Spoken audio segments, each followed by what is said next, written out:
Gangguan mental telah menjadi ancaman dalam isu kesehatan dunia. Hampir setiap tahunnya terjadi penambahan angka kasus-kasus gangguan mental. Berdasarkan laporan WHO tahun 2003, gangguan mental dan perilaku diperkirakan tercatat sebanyak 450 juta orang di dunia dan hampir 1 juta orang bunuh diri setiap tahunnya. 4 dari 6 penyebab utama individu hidup dengan keterbatasan atau kecacatan adalah karena gangguan neuropsikiatri. 1 dari 4 keluarga memiliki setidaknya 1 orang dengan gangguan mental. Selain adanya beban biaya kesehatan dan sosial, penderita gangguan mental juga kerap kali menjadi korban pelanggaran HAM, stigma, dan diskriminasi. Di Indonesia, masalah kesehatan mental menjadi permasalahan yang cukup serius dihadapi. Prevalensi penduduk yang menderita gangguan jiwa meningkat setiap tahunnya. Data tersebut masih sangat mungkin untuk terus bertambah, mengingat ada pula kasus-kasus gangguan mental yang tidak terlaporkan. Banyaknya kasus gangguan mental ternyata belum semuanya dapat diatasi oleh para profesional layanan kesehatan mental.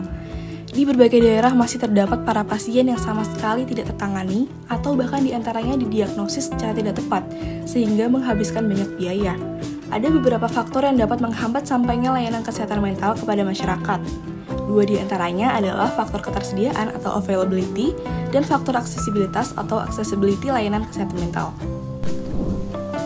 Faktor pertama yakni availability berkaitan erat dengan ketimpangan antara fasilitas maupun jumlah tenaga profesional kesehatan mental.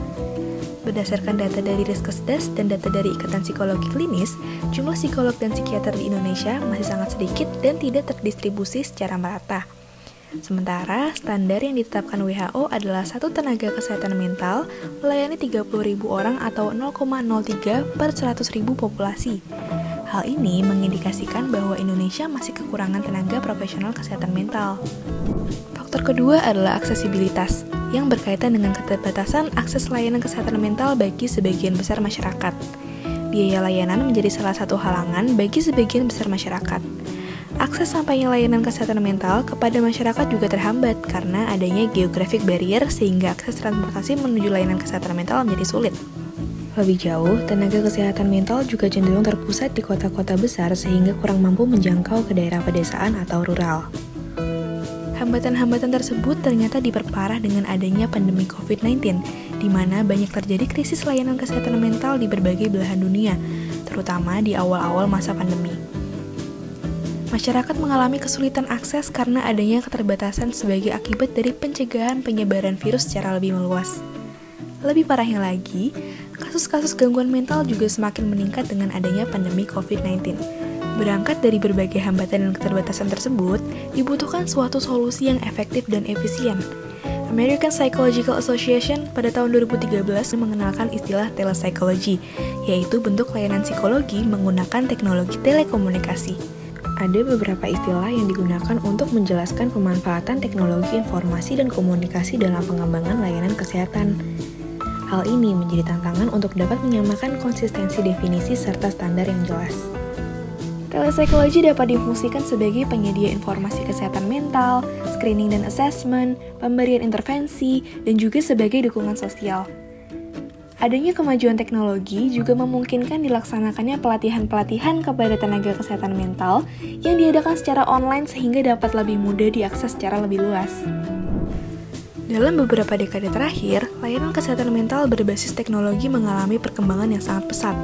Faktor-faktor yang membedakan bentuk-bentuk layanan kesehatan mental berbasis teknologi berkaitan dengan metode intervensi online yang digunakan, apakah self-help atau merupakan terapi yang berbasis website. Yang kedua, berkaitan dengan pertukaran informasinya, apakah intervensi disampaikan secara synchronously atau asynchronously. Faktor yang ketiga berkaitan dengan mode komunikasi, apakah dilakukan menggunakan teks, audio, atau dengan video. Nah, faktor yang terakhir itu adalah berkaitan dengan individu atau kelompok serta pendekatan terapeutik yang digunakan. Pada dasarnya, tidak ada istilah yang disepakati untuk membedakan berbagai layanan psikologi yang diberikan melalui teknologi informasi dan komunikasi. The National Board for Certified Counselors, organisasi sertifikasi internasional untuk konselor profesional di Amerika Serikat, telah mengembangkan standar dan kebijakan dalam praktik konseling jarak jauh.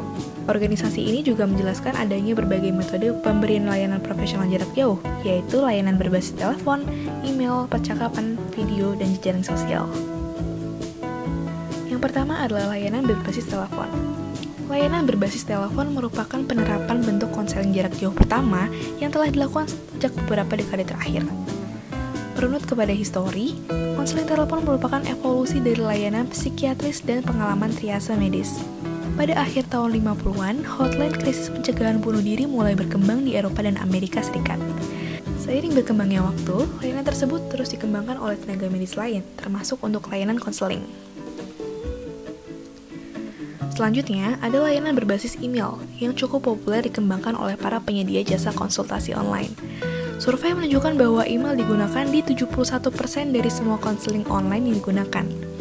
Email juga dianggap lebih nyaman dan murah bagi klien dibandingkan media lain. Salah satu kelebihan konseling menggunakan email adalah klien dapat fleksibel mengirimkan pesan, baik itu di pagi, siang, maupun malam hari, serta tanpa pula terbatas lokasi geografis. Proses menulis permasalahan dalam sebuah pesan email juga mampu memberikan waktu kepada klien untuk merefleksikan perasaan yang ia rasakan, sehingga mampu meningkatkan self-awareness-nya. Kondisi asinkronus juga memungkinkan klien untuk menulis permasalahannya tanpa terbatasi oleh waktu dan karakter kata, serta kemungkinan adanya interupsi. Proses menulis tersebut dapat menjadi media terapeutik sendiri bagi klien.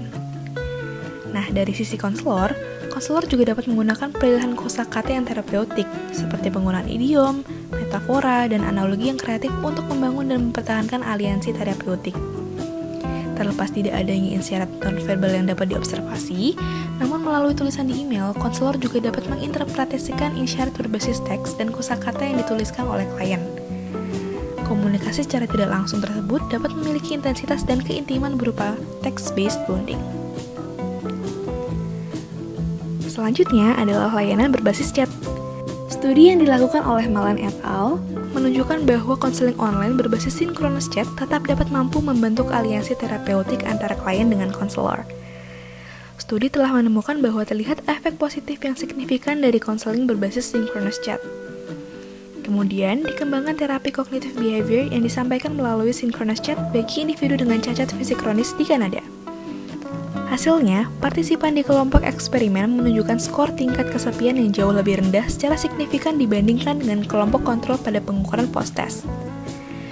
Partisipan dalam kelompok eksperimen juga menunjukkan tingkat penerimaan diri yang lebih baik dibandingkan dengan kelompok kontrol.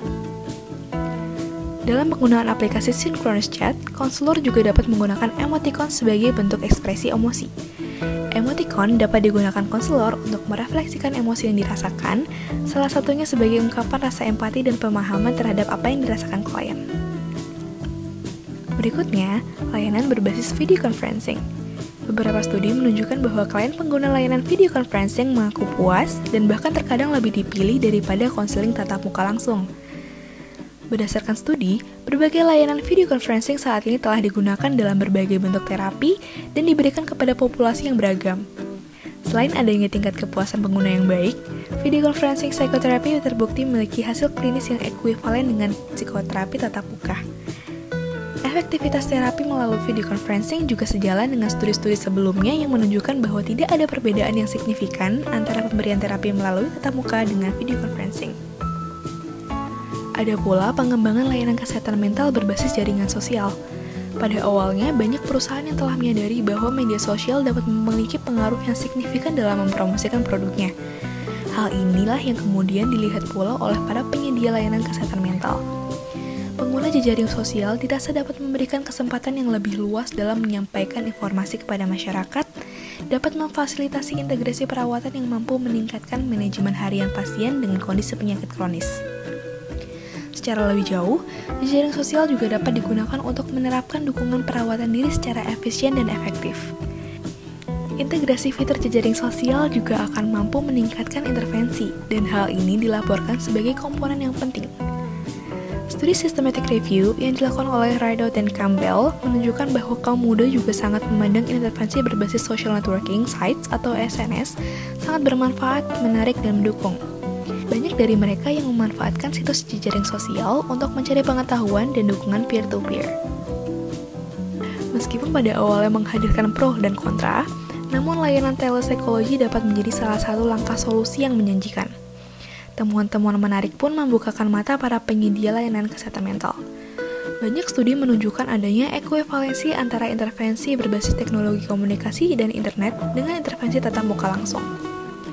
Studi-studi lain juga menunjukkan bahwa intervensi berbasis teknologi komunikasi dan internet dipandang mampu meminimalisir hambatan-hambatan yang ditemui pada model layanan kesehatan mental konvensional. Layanan ini ternyata memiliki aksesibilitas yang lebih baik, biaya yang lebih murah, fleksibilitas dalam hal standarisasi dan personalisasi, interaktivitas, serta adanya kesempatan keterlibatan konsumen yang lebih luas. Saat ini, kita ada pada era Internet of Things, yakni masa di mana manusia semakin terkoneksi dengan teknologi dan dunia virtual. Data menunjukkan bahwa Indonesia menduduki peringkat keempat sebagai negara dengan jumlah penduduk pengguna internet terbanyak di dunia, tidak berbeda jauh dengan data pengguna smartphone di Indonesia. Survei yang dilakukan oleh Pew Research Center menunjukkan bahwa Indonesia menjadi negara dengan kepemilikan smartphone yang terus mengalami peningkatan sejak tahun 2013.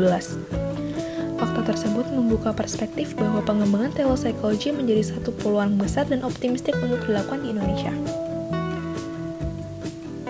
Pengembangan telepsikologi bukan berarti akan menggantikan bentuk layanan tatap muka, melainkan diharapkan dapat semakin menguatkan bentuk layanan yang sudah ada, salah satunya menjadi perpanjangan tangan layanan kesehatan mental tatap muka. Meskipun telepsikologi menjanjikan peluang yang lebih besar, tidak bisa dipungkiri bahwa para peneliti, profesional, dan pengembang layanan kesehatan mental dihadapkan pada beberapa tantangan besar, seperti masih adanya kesenjangan digital pada beberapa kelompok masyarakat, serta masalah etika dan hukum. Tantangan tersebut sekiranya dapat menjadi pemantik untuk dikembangkannya penelitian-penelitian dan program-program pengembangan lebih lanjut serta komprehensif dan berkelanjutan. Sekian video kali ini, telepsikologi sangat mungkin akan menjadi potret layanan kesehatan mental di masa depan. Bukan untuk menggantikan, melainkan menguatkan sistem layanan yang sudah ada. Semoga bisa bermanfaat. Terima kasih dan salam sehat mental. Bye!